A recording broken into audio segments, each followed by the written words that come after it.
Shri SN Damani તાલુકા પ્રાથમિક શાળા આપની સમક્ષ ઇલેક્શન કમિશન ભારત સરકારે જે એસઆઈઆર ગુજરાત રાજ્યમાં શરૂ થવા જઈ રહી છે, બસ એના વિશેની એક જાગૃતિ અભિયાન રૂપે મારી પ્રાથમિક શાળાના વિદ્યાર્થીઓ સાથે આપણી સાથે જોડાયેલ છે. સર, એસઆઈઆર એટલે શું? ભૂમિનો ખૂબ સરસ પ્રશ્ન છે. દરેકને પહેલો પ્રશ્ન થવો જોઈએ, એસઆઈઆર એટલે શું? એટલે સ્પેશિયલ ઇન્ટેન્સિવ રિવિઝન, એટલે કે મતદાર સુધારણા યાદી જે કાર્યક્રમ હોય છે એ મતદાર યાદીમાં સ્પેશિયલ કાર્યક્રમ સરકારે મૂકવામાં આવ્યો છે, જેની અંદર શું સૌથી વિશેષ બાબત એ છે કે આ કોઈ પણ મતદાનને લાયક કોઈ પણ નાગરિક મતદાર યાદીમાંથી વંચિત ન રહે. પોતે સાચો છે તો સાચી રીતે જ મતદાર યાદીમાં પોતાનું નામ હોવું ખૂબ જરૂરી છે. એક એવી પ્રક્રિયા છે જેમાં ચૂંટણી પંચ પોતાની રીતે એટલે કે મતદાર યાદીનું સઘન પુનઃગઠન કરે છે, એનું સમીક્ષણ કરે છે. એટલે આખી મતદાર યાદીને સરસ રીતે ચકાસવામાં આવે છે, જોવામાં આવે છે, એનું સમીક્ષણ કરવામાં આવે છે. બસ આને ગુજરાતી શબ્દ છે, આને કહેવું હોય તો એસઆરઆઈ કહી શકાય. હવે બીજા કોઈને પ્રશ્ન છે? સર, એસઆઈઆર સરખું સમજાવો ને. વાહ, ખૂબ હેતસ્વીએ ખૂબ સરસ પ્રશ્ન પૂછ્યો છે કે એસઆરઆઈ બરાબર સમજાવવું નથી. કેટલાક લોકો એવા હોય છે કે એસઆરઆઈ સમજાતું નથી. આમ જો તો મતદાર યાદી સુધારણા કાર્યક્રમ છે ને એ વાર્ષિક સુધારો થાય છે, નિયમિત પ્રકાર છે એનો. પણ જ્યારે સ્પેશિયલ કામગીરી કરવામાં આવે ત્યારે એસઆઈઆર રૂપે રાજ્યના 12 રાજ્યોમાં ભારત સરકારે શરૂ કર્યું છે. આમ તો કેવું બધું નામો છે, આ એવું ખાસ પ્રક્રિયા હાથ ધરવામાં આવી છે આની અંદર. અને એ પ્રક્રિયાની અંદર ખાસ તો હિજરત કરેલા એટલે કે અહીંથી જઈ ગયેલા, કોઈ મૃત્યુ પામેલ હોય મૃત્યુ પામેલ, ક્યાંય કોઈના ડબલ નામ ચાલતા હોય છે મતદાર યાદીમાં, તો ડબલ નામ. એની સિવાયના કેટલા લોકો હોય છે લગ્ન થઈ ગયેલા સ્ત્રીઓ હોય છે જેનું નામ મતદાર યાદીમાંથી દૂર નથી થઈ ગયું. તો બધું જ આ કામ મતદાર યાદી એસઆરઆઈ કરવાનું છે. કોણ જૂની યાદીમાં છે, કોણ સાચો મતદાર છે, કઈ સાચી મતદાર યાદીમાં નામ હોવું જોઈએ, બસ આ બધાનું સમીક્ષણ કરવું ને એટલે એને અંગ્રેજીમાં કહેવાય એસઆરઆઈ, સ્પેશિયલ ઇન્ટેન્સિવ રિવિઝન. હવે કોઈને પ્રશ્ન છે? યુગે ખૂબ સરસ પ્રશ્ન પૂછ્યો છે. બીએલઓ એટલે શું? એટલે તમારી ઘરે જે આવે છે કામ કરવા માટે બૂથ લેવલ ઓફિસર, જે મતદાર યાદી સુધારણાનું કામ કરતા હોય એ કર્મચારી બીએલઓ તરીકે આપના ઘર સુધી આવે છે. બસ આને બીએલઓ કહેવામાં આવે છે. હવે કોઈને પ્રશ્ન? સર, બીએલઓ ઘરે આવે ત્યારે ક્યાં ડોક્યુમેન્ટ તૈયાર રાખવાના હોય? યુગ ઢોલાનો બહુ સરસ પ્રશ્ન છે. બીએલઓ ઘરે આવે એટલે ત્યારે ક્યાં ડોક્યુમેન્ટ તૈયાર રાખવાના? બધાની ઘરે બીએલઓ પણ છે અને એન્જ્યુમર ફોર્મ્સ એટલે એ ફોર્મ લઈને આપની ઘર સુધી આવશે. 2 નકલમાં આપને ફોર્મ આપશે. દરેક મતદારે આ ફોર્મ પોતાની જાતે ભરવાના છે. એકવાર બીએલઓ આપને ઘર સુધી આવશે ને મતદાર યાદી આપને ઘર સુધી પહોંચાડશે. મતદાર યાદીના ફોર્મ્સ ઈ ફોર્મ એટલે એન્જ્યુમર ફોર્મ આપને સુધી પહોંચશે. એમાં આપણે આપની સંપૂર્ણ વિગત તપાસી ખૂબ ચોકસાઈથી લખવાની છે. બીજી વાર જ્યારે બીએલઓ આપની ઘરે આવે ત્યારે ફોર્મ ભરીને આપણે ત્યાર રાખવાના છે. બસ ચારેક વસ્તુ યાદ રાખશો તો બહુ સરસ કામ થશે. એક ફોર્મની 2 નકલમાં આપણે ત્યાર રાખવાની છે. પાસપોર્ટ સાઈઝનો તાજેતરનો રંગીન ફોટો એ દરેક લોકોએ ત્યાર રાખવાનો છે.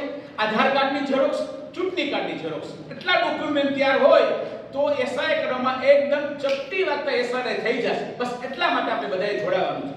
હવે કોઈનો પ્રશ્ન છે? સર, આપણે લગ્ન થયેલા સ્ત્રીઓના કયા નિયમો છે? દેવ વ્યાસનો ખૂબ સરસ પ્રશ્ન છે. નાનો વિદ્યાર્થી છે પણ એનો પ્રશ્ન છે કે ભાઈ લગ્ન થયેલી સ્ત્રી હોય ને એસઆઈ કરવામાં આવે તો એને ક્યાં ડોક્યુમેન્ટ તૈયાર રાખવાના હોય છે? આમ તો 2 વાત બહુ સમજવા જેવી છે. 40 વર્ષથી નાની વાળા મતદાર ઉંમરવાળા મતદારોને પોતાના પુરાવા રૂપે જન્મ તારીખનો દાખલાની એટલે કે એલસીની ઝેરોક્સ, જન્મનું પ્રમાણપત્ર અથવા સરકારે જાહેર કરેલા 12 આપણી પાસે જે પુરાવા આવે છે જેમાં છે લાયસન્સ કાર્ડ, જેમાં છે ચૂંટણી કાર્ડ, જેની અંદર આવે છે બેંકની પાસબુક, આવી બધી જ 5 જેટલા પુરાવો વગેરે પુરાવો છે એની કોઈ પણ એક ઝેરોક્સ આપણી પાસે હોય તો ખૂબ સરળતાથી એસઆરઆઈ થઈ જાય. દેવનો પ્રશ્ન એવો છે કે 40 વર્ષથી એટલે કે 40 વર્ષથી નાની ઉંમરની પરણી સ્ત્રી હોય ને પોતાના સસરા પક્ષમાં આવી હોય એને પોતાના પિયરમાંથી માતા પિતાના 2002 ના મતદાર યાદીમાં માતા પિતાનું નામ સામેલ હોય છે. એટલે એસઆરઆઈ છે એ 2002 ના વર્ષના આધારે સંગઠિત થયેલી છે, એના આધારે રચના થયેલી છે. એના આધારે સાબિત થશે કે કયા મતદાર યાદીમાં હતા ને કયા મતદાર યાદીમાં નહોતા.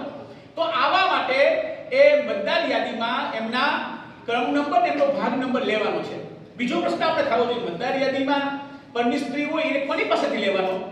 તો પરણી સ્ત્રી પિયરમાં એના માતા પિતાનું નામ જ્યાં ચાલતું હોય ત્યાં બીએલઓ પાસે જાવ. ત્યાં બીએલઓ પાસેથી એમને એમનો ભાગ નંબર ને ક્રમ નંબર મેળવી અને અહીંયા આપેલા સાસરા પક્ષમાં જે ફોર્મ આપ્યું એમાં ભરવાનું છે. આપણે પાછો પ્રશ્ન થાય કે બીએલઓ પાસે યાદી હોય? હા, બીએલઓ પાસે જે વિભાગના બીએલઓ નું કામ કરતા હશે બીએલઓ પાસે દરેક વિભાગની 2002 ની યાદી પણ તૈયાર હશે અને સાંપ્રત સમયની મતદાર યાદી એટલે 2025 ની જે હોય એ પણ યાદી તૈયાર હશે. એટલે દરેક બહેનો ગર્ભની સ્ત્રીઓ છે જેમની ઉંમર 40 વર્ષથી નીચેની છે એમને એમના પિયરમાં માતા પિતાની સાથે 2002 ની મતદાર યાદીનો ક્રમ નંબર અને ભાગ નંબર મેળવીને લેવાનો છે. બસ ત્યાંના બીએલઓને ફોન કરવાનો અને નંબર પોતાની રીતે પ્રાપ્ત કરવાનો છે. આ સૌથી શ્રેષ્ઠ બાબત છે. એટલી બધી વાત એસઆરઆઈની કરી. બધા વિદ્યાર્થીઓ સાથે મળીને અમારી સાથે જોડાના. ગામની બહાર રહેતા મતદારો માટે ખૂબ સરસ એસઆરઆઈ નિયમ લઈને આવી છે. આજ ગામનો વ્યક્તિ છે કોઈ બહાર ગામ રહે છે તો શું કરવું જોઈએ? તો એને મતદાર સુધારણા માટે એને અહીં આવવું પડશે પોતાના ગામની સુધી અને આ ફોર્મ ભરવું પડશે અને આ ફોર્મ ભર્યા પછી એને કુટુંબના સભ્યોની મદદથી આ કાર્ય પૂરું કરવું પડશે. જો કોઈ આમાંથી વંચિત થશે તો એમની સંપૂર્ણ જવાબદારી એ મતદારની રહેશે. બીએલઓ આપણા ઘર સુધી આવીને આપણા કુટુંબીજનો સુધી આવીને આપણા બંધ મકાન સુધી આવીને દરેક વાત પહોંચાડી દેશે. આપણા સુધી મેસેજ મળી જશે. અત્યારે સમગ્ર ગુજરાતની અંદર ન્યૂઝની અંદર કે છાપાઓની અંદર આપ વારંવાર વાંચો છો એસઆઈઆર કરાવો. તો આ મતદાર અહીંયાના મતદાર કોઈ બહાર છે તો આ ગંભીરતાથી પ્રશ્ન લઈને આમાં જોડાય છે. કેટલાક મતદાર એવા હોય છે અહીંયા પણ નામ ચાલતું હોય તો અધર બીજી જગ્યાએ પણ નામ ચાલતું છે. એની માટે ખૂબ મહત્વની વાત આ પરિવાર કહું છું કે એમની માટે સજાની જોગવાઈ પણ કરી છે. એમને લોકલ દંડ અને કેદની સજા પણ છે. એટલે કોઈ પણ મતદાર જગ્યાએ કોઈ બે જગ્યાએ નામ ચાલતા હોય તો બે જગ્યાએ એસઆરઆઈ કરાવવું બહુ અઘરું છે. એટલે એસઆરઆઈમાં જે સ્થાપિત થઈ જશે તો આપણે ડબલ જગ્યાએ નામ ચાલે છે.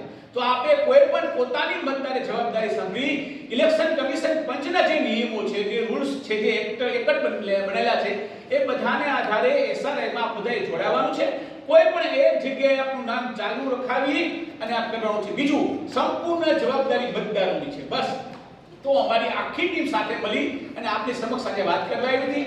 એસઆરઆઈ એક એવો સરકારનો એટલે કે કમિશનનો એક એવો પ્રોગ્રામ છે જેમાં સાચી સચોટ મતદાર યાદી બને